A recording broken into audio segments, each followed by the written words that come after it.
गरीब बेघर परिवार की नवरात्रि। कंचन सूरज की किरण फूटने के साथ जाग जाती है और झोपड़ी के कोने में स्थापित माँ दुर्गा की ओर नजर फेरती है। हे माँ दुर्गा, मुझे और मेरे परिवार को आज का दिन दिखाने के लिए कोटि कोटि धन्यवाद। वरना तो इस दुनिया में कई लोग ऐसे भी हैं जिन्होंने आज का सूरज भी नहीं देखा होगा। कंचन ऐसी थी, उसकी बोली में मिठास और रोम रोम में माँ दुर्गा की भक्ति बसी हुई थी। उसके ससुराल की दशा भी खास नहीं थी। बुजुर्ग सास ससुर, नंद, देवर, एक छोटी बेटी और वो दो पति पत्नी खुद उस कच्चे मकान में दिन काट रहे थे। परिवार के पेट भरवाने का भार श्रवण के ऊपर था। जो कोई दिन तो ऐसा भी होता था जब गरीब ससुराल वालों को एक वक्त का खाना भी नसीब नहीं होता था। लेकिन इस सबके बीच गरीब ससुराल वालों की माता पर अटल श्रद्धा थी। वो खुद भले नहीं खाते थे, मगर किसी भी दिन ऐसा नहीं होता जिस दिन माँ दुर्गा को भोग न लगाएं या घी की जोत न जलाएं। माँ जी, बाबूजी, श्रवण जी, चलिए उठ जाइए, लीजिए चाय पी लीजिए। कंचन, सूरज सिर पर चढ़ाया है और तुम अब उठा रही हो? आज मुखिया जी की फसल की कटाई करनी थी। श्रवण को परेशान होते देखकर पिता रामदास जी ने कहा, अरे श्रवण, क्यों इतना हड़बड़ा रहा है? चाय पी ले, फिर चल पड़ेंगे दोनों बाप बेटे खेत पर। श्रवण के बापू, थोड़े दिनों में माँ दुर्गे की 9 दिनों की नवरात्रि व्रत आरंभ हो रहे हैं। मैया की स्थापना के लिए सामान चाहिए होगा। चिंता मत करो भाग्यवान, आज मुखिया जी की खेती की फसल काटने के बाद जो पैसे मिलेंगे उससे सामान ले आएंगे। और माता रानी की दया कृपा से हमने जो अपनी जमीन पर खेती की है, इस बार वो खूब फली है। खूब सारे अनानास, अनार, नारियल उगे हैं।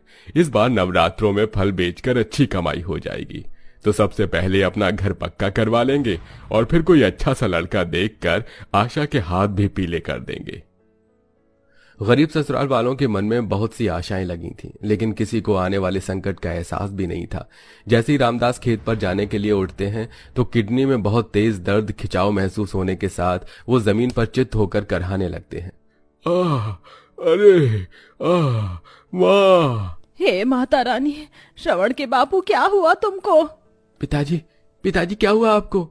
पूरा परिवार आंखों में आंसू लिए रामदास को अस्पताल में भर्ती करते हैं। कुछ देर में डॉक्टर बाहर निकल कर आता है और आशा बोलती है, श्रवण भैया, डॉक्टर आ गए। डॉक्टर साहब, मेरे पिताजी अब कैसे हैं? वो ठीक तो है? हमें बड़े दुख के साथ कहना पड़ रहा है, मगर आपके पिताजी की दोनों किडनी खराब है। जल्द से जल्द हमें किडनी ट्रांसप्लांट करनी होगी। उसमें लगभग 10 लाख रुपए लगेंगे। आप जल्द से जल्द पैसों का इंतजाम कीजिए। 10 लाख रुपए हम गरीब लोग कहाँ से लाएंगे डॉक्टर साहब? डॉक्टर साहब, आप ऑपरेशन की तैयारी कीजिए, मैं पैसे लाता हूँ।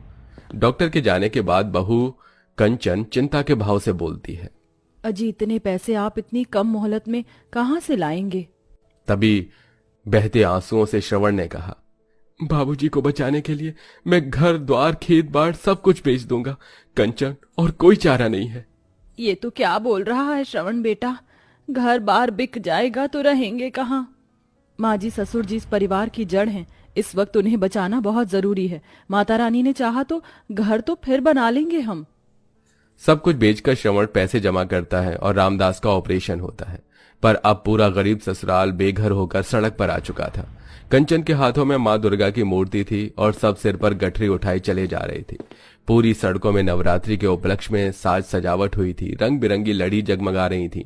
बाजार भी लाल चुनरी, नारियल, फल फूल, मालाओं से सजकर तैयार खड़ा था। हर कोई नवरात्रि आने का उत्सव मना रहा था। लेकिन गरीब बेघर ससुराल वालों की सूरत पर दुखाली छाई थी। तभी छोटी सी बच्ची देवी ने कहा, माँ, मेरे पैर में कंकर पत्थर चुभ रहे हैं, गोदी में उठा लो ना मुझको। बिटिया, मेरे हाथों में माँ दुर्गा की मूर्ति है, थोड़ी दूर और चलो। देवी, आजा मेरी प्यारी भतीजी, चाचा की गोदी आजा। भटकते भटकते बेसहारा गरीब परिवार एक मंदिर की सीढ़ी पर थक हार कर बैठ गई। तभी दहकते दिल से बूढ़ी सत्यवती कहती है, क्यों माँ दुर्गा, आखिर आपकी भक्ति करने में हमने कौन सी ऐसी भूल कर दी जो इस नवरात्रि के पावन त्योहार के बीच हमको बेघर कर दिया? माँ, क्यों इतने दुख दे रही हो? माँ जी, माता रानी जी भी कभी कभी अपने जिस भक्तों से प्रेम करती हैं ना, उसकी परीक्षा भी लेती हैं। ये घड़ी भी टल जाएगी। कल से नवरात्रे शुरू है, हमको अपने लिए ठिकाना बनाना होगा। इतने में पंडित जी आकर गरीब ससुराल वालों की बिगड़ी दशा देखकर उन्हें दुत्कार कर भगाने लगते हैं। अरे घर बसा नहीं और भिखारी पहले आ गए। नवरात्रि कल से शुरू है और इन भिखारियों ने आज ही से लाइन लगा ली, सीढ़ी पर लाइन लगा ली है। चलो भागो यहां से। अपमान से भरकर गरीब परिवार वाले आगे बढ़ते हैं, जहां रोड साइड गरीब तबके के लोग तिरपाल के सहारे छोटी मोटी झुग्गी डालकर रह रहे थे। तभी रामदास ने कहा, अरे इससे आगे और कहां जाएंगे, मुझसे ज्यादा चला फिरा नहीं जाएगा, यहीं पर रह लेते हैं। फिर गरीब ससुराल वाले जुगाड़ लगाते हैं। सास बहू उस जगह की सफाई करती हैं तो नंद देवर लकड़ी लाते हैं और श्रवण कहीं से बड़ा सा तिरपाल खरीद लाता है, जिससे टेंट तैयार करके वो रहने लगे। अगले दिन थोड़े बहुत में ही वो कलश स्थापना करते हैं और हाथ जोड़कर शामिल होते हैं। हे दुर्गा मैया, आप तो हमारी परिस्थितियों को देख रही हैं। हमारे पास आपको भोग लगाने के लिए पंचमेवा नहीं, ये तुलसी का पत्ता और शक्कर है, स्वीकार करो मैया। भोग लगाकर बहू भर्राई आंखों से जयकारा लगाती है। जयकारा माँ शेरावाली दा, बोल साचे दरबार की जय।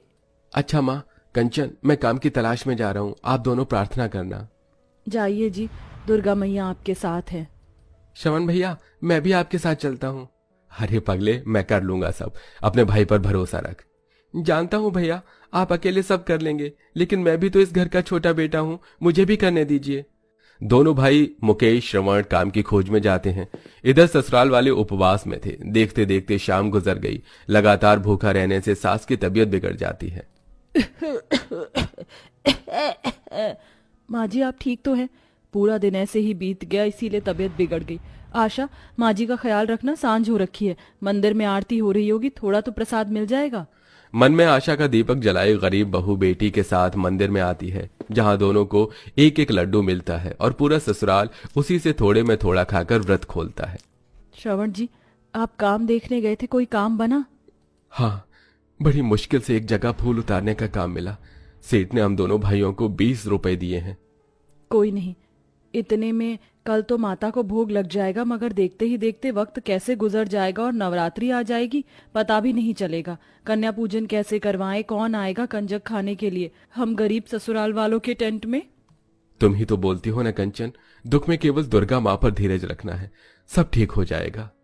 इसी तरह से एक एक दिन गुजरने के साथ नवरात्रि की सप्तमी पूरी हो जाती है।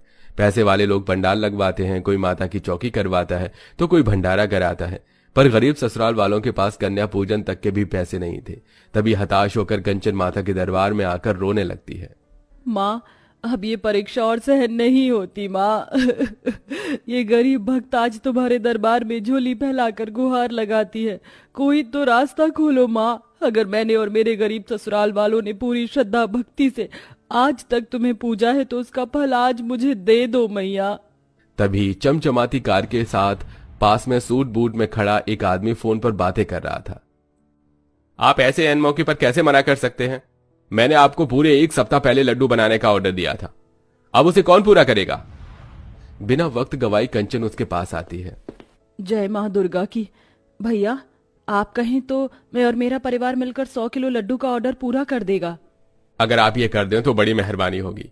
ये 20,000 रुपए एडवांस के लिए रखिए। एक्चुअली हर साल मैं नवरात्रि में माता के मंदिर में भंडारा करवाता हूँ और गरीबों में लड्डू बंटवाता हूँ। अब पूरा ससुराल नवरात्रि का उपवास रखे 100 किलो लड्डू का ऑर्डर अष्टमी के दिन पूरा करके देते हैं, जिसके बदले में वो आदमी उन्हें 30,000 रुपए और देता है, जिससे गरीब ससुराल वालों के चेहरे पर बड़ा संतोष छा जाता है और देवी बोलती है, माँ इतने सारे पैसे, अब तो हम लोग भी धूमधाम से कंजक बिठाएंगे ना, और मैं भी खाऊंगी। हाँ मेरी प्यारी देवी, दादी माँ तुझे भरपेट हलवा पूरी खिलाएंगी।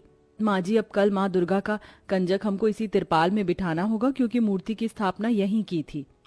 9वें दिन पूरे नियम से गरीब सास बहू तिरपाल के बाहर चूल्हा डालकर प्रसाद बनाती है और ससुर पति नंद 9 छोटी लड़कियों को ले आते हैं, उनके पैर धुलाते हैं, टीका लगाते हैं और भोजन करवा के विदाई करते हैं।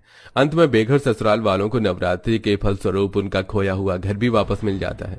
तो दोस्तों, इसीलिए तो माँ दुर्गा को दया का सागर कहा गया है। अगर आप माँ दुर्गा के प्रति सच्चा प्रेम और निष्ठा रखते हैं तो कमेंट में जय माता दी जरूर लिखिए।